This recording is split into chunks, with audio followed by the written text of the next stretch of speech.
이번에 분석할 경기는 9월 2일 오후부터 진행하는 박신자컵 국내 농구 경기입니다. 토방에서 여러분의 머리를 식혀드리기 위해 준비한 분석입니다. 배당 흐름 및 변경되는 이슈에 대해서 최종 조합이 변경될 수 있으니 실시간으로 정보를 받으실 수 있는 스포츠 카페에 입장하시는 걸 추천드립니다. 스포츠 카페 입장은 영상의 댓글을 클릭하시면 손쉽게 가입 권유 없이 입장이 가능합니다. 이어서 분석 시작하도록 하겠습니다. 첫 번째 경기는 덴소와 하나은행입니다. 덴소 아이리스는 일본을 대표하는 실업리그 강팀으로 이번 대회에서도 초반부터 공격력과 조직력이 눈에 띕니다.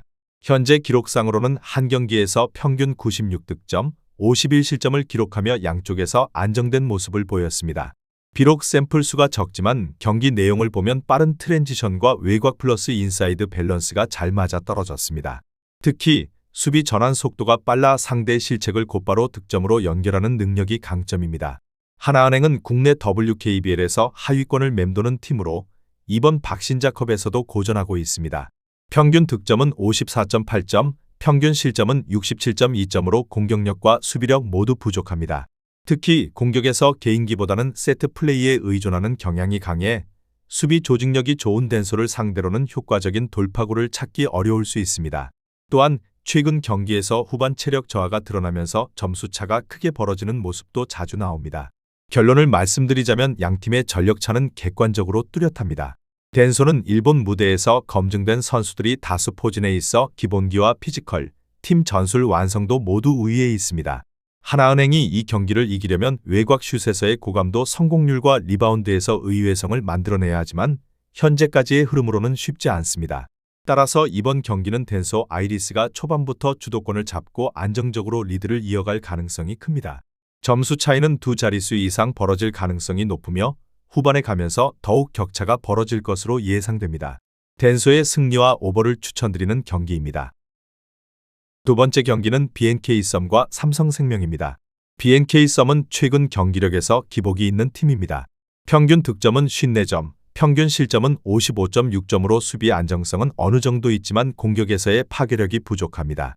특히 홈에서 평균 53.5득점에 그치는 모습은 공격 옵션이 다양하지 못하다는 점을 보여줍니다. 리바운드 싸움과 외곽 성공률에 따라 경기력이 크게 좌우되는데 상대 수비가 강하게 압박할 경우 득점 루트가 제한되는 단점이 있습니다. 삼성생명은 최근 전적에서 60% 승률을 기록하며 조금 더 안정적인 흐름을 보여줍니다. 평균 득점은 59점, 평균 실점은 60.6점으로 득점력에서 BNK보다 우위에 있습니다.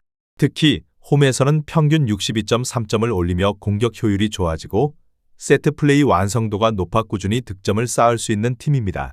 다만 원정에서는 평균 54득점, 64실점으로 약간 흔들리는 경향이 있어 원정 경기에서의 집중력이 관건이 됩니다.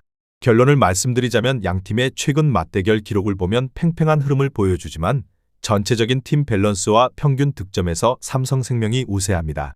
BNK는 빠른 템포보다는 수비 집중과 로우 스코어 승부를 노려야 승산이 있습니다. 반대로 삼성생명은 외곽 자원과 인사이드 높이를 활용해 다양한 공격 패턴으로 상대 수비를 흔들 수 있는 장점이 있습니다. 종합적으로 보면 삼성생명이 공격력에서 한 수위에 있고 경기 운영 능력에서도 안정적이어서 근소하게 우위를 점할 가능성이 큽니다. 다만 BNK가 수비에서 집중력을 발휘하면 접전 양상도 가능합니다. 삼성생명의 승리와 언더를 추천드리는 경기입니다. 다음 경기 분석에 앞서 여러분들께 중요한 한 가지를 알려드리려고 합니다. 모든 사람들이 각자의 분석법이 있고 다양한 루틴이 존재합니다. 배당을 분석하는 사람, 결장자를 분석하는 사람, 그날의 팀의 컨디션을 분석하는 사람 등 다양하게 있습니다. 제가 운영하고 있는 스포츠 카페에서는 모든 분들의 분석을 한눈에 확인하실 수 있으며 가입 권유 없이 운영을 하고 있습니다.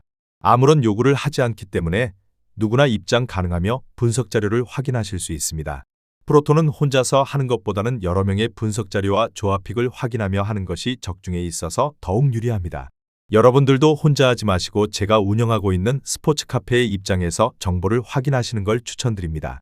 댓글에 있는 영어를 클릭하시면 분석방 입장이 가능합니다. 세 번째 경기는 KB스타즈와 신한은행입니다. KB스타즈는 최근 5경기에서 3승 2패를 기록하며 60% 승률을 보이고 있습니다. 평균 득점은 62.6점, 평균 실점은 58.6점을 기록 중입니다.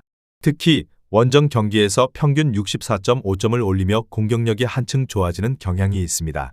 반대로 홈에서는 61.3득점, 63.3실점을 기록해 다소 불안정한 수비를 보입니다. 하지만 전체적으로 리바운드 가담과 페인트존 득점에서 꾸준함을 유지해 상대 수비를 무너뜨릴 힘이 있습니다. 신한은행은 최근 5경기에서 역시 3승 2패로 60% 승률을 기록했으나 평균 실점이 70.8점으로 다소 높은 편입니다. 득점은 64.6점으로 KB보다 소폭 앞서지만 실점이 많다는 점에서 불안 요소가 큽니다. 특히 홈에서는 58.3득점에 82실점을 기록하며 극심한 기복을 보였습니다. 원정에서는 평균 74득점, 54실점으로 오히려 안정감을 보여 원정 경기에서 훨씬 강한 팀 성향을 드러내고 있습니다. 결론을 말씀드리자면 이번 맞대결의 핵심 포인트는 KB의 안정적인 수비와 신한은행의 원정 공격력의 충돌입니다. KB는 득점 분포가 고르게 퍼져 있고 외곽과 인사이드 조화가 균형 잡혀 있어 강점을 보입니다. 반면 신한은행은 공격 전개 속도가 빠르지만 실책이 늘어날 경우 상대에게 역습을 허용하기 쉽습니다. 종합적으로 보면 KB스타즈가 안정적인 경기 운영과 수비력을 앞세워 근소하게 유리해 보입니다. 하지만 신한은행이 원정 경기에서 보여주는 득점 폭발력이 살아난다면 박빙 승부가 될 가능성도 충분합니다. KB스타즈의 승리와 오버를 추천드리는 경기입니다. 본인의 생각과 비슷하다면 한번 도전해 보시는 것도 나쁘지 않다고 판단됩니다. 내일 새로운 영상으로 찾아뵙겠습니다. 시청해 주셔서 감사합니다. 프로토는 단지 운으로 하는 게임이 절대 아닙니다. 모든 분야의 전문가들이 존재하듯 프로토도 분명 전문가들이 존재합니다. 경기 시작 전에 다양한 분석 자료 확인은 필수이며 가장 중요한 정보력이 수익의 80% 이상 지분을 차지하고 있습니다. 수익을 원하시는 분들은 이상한 곳에 가입비 내고 가입하지 마시고 유튜브에서 여러 가지 영상을 찾아보신 뒤에 해당 영상 등을 참고하여 베팅하시는 걸 추천드립니다. 오늘도 영상을 시청해 주셔서 감사드리며 행복한 하루 되시길 바랍니다.